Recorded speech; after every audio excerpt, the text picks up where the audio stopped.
राज्यातील शेतकऱ्यांसाठी आजच्या 15 ठळक बातम्या. शेतकऱ्यांसाठी आनंदाची बातमी. सध्या टोमॅटोचे दर हे 80 ते 100 रुपये किलोवर पोहोचले. देशाच्या राजधानीत टोमॅटोने केलं शतक. मुसळधार पावसाचा दरावर परिणाम, आणखी दर वाढण्याची शक्यता. परभणी जिल्ह्यात दुधाला मिळणार प्रति लिटर 5 रुपयाचे अनुदान. सध्या देशात कांदा टोमॅटोच्या दरात मोठी वाढ होत आहे. आता याचबरोबर बटाट्याच्या दरात देखील वाढ होत असल्याचे चित्र पाहायला मिळत आहे. भूतानसह इतर देशातून बटाट्याची आयात होण्याची शक्यता.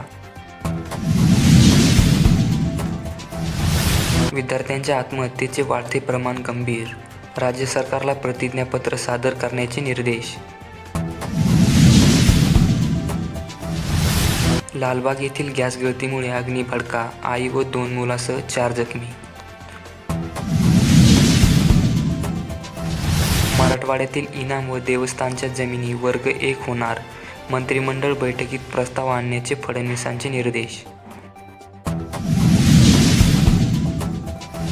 यंत्रमाग संस्थांना अर्थसहाय्य तर आदिवासी सूतगिरण्यांना कर्जास मान्यता. तर राज्यातील महिलांना मिळणार 3 मोफत सिलेंडर. उज्ज्वलासह लाडक्या बहिणीही ठरणार पात्र. मंत्रिमंडळात झाला निर्णय. यशस्वीचा मारेकरी अखेर कर्नाटकमधून जेरबंद. नवी मुंबईच्या गुन्हे शाखेची गुलबर्गामध्ये कारवाई. राज्यात 81,000 कोटींच्या प्रकल्पांना मंजुरी. कोकणसह मराठवाडा विदर्भात होणार 20,000 रोजगार निर्मिती. केरळात निसर्ग कोपला. वायनाडमध्ये भूस्खलन. ढिगाऱ्याखाली 4 गावे गडप. तर राज्यात 2 दिवसांचा दुखवटा. हावडा मुंबई मेलचे 18 डबे घसरले. 2 जण ठार तर 22 जण जखमी. विनाशाकडे नेणारा नदी सुधार प्रकल्प रद्द करा, आदित्य ठाकरे यांचे आश्वासन. सर्व्हर डाऊनच्या समस्येमुळे गेल्या 8 दिवसांपासून स्वस्त धान्य दुकानामधून रेशनचे वाटप करण्यास अडचण निर्माण होत आहे. या अडचणी लक्षात घेत अन्न नागरी पुरवठा मंत्री छगन भुजबळ यांच्या आदेशानंतर राज्यातील स्वस्त धान्य दुकानामधून ऑफलाईन धान्य वाटपास मान्यता. तर मराठा आरक्षणाचा निर्णय लोकसभेत घ्या. शिवसेना पक्षप्रमुख उद्धव ठाकरे यांनी मराठा आरक्षण आंदोलकांसमोर मांडली. भाजीपाल्याबरोबर छत्री रेनकोटही घ्या. पावसाने मिळवून दिला हंगामी व्यवसाय. चांगल्या पावसाचा होत आहे परिणाम.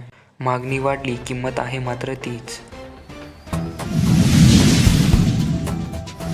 रत्नागिरी जिल्ह्यातील पावसाचा जोर ओसरला. नद्यांचे पाणी इशारा पातळीच्या खाली. पुराचा धोका टळला.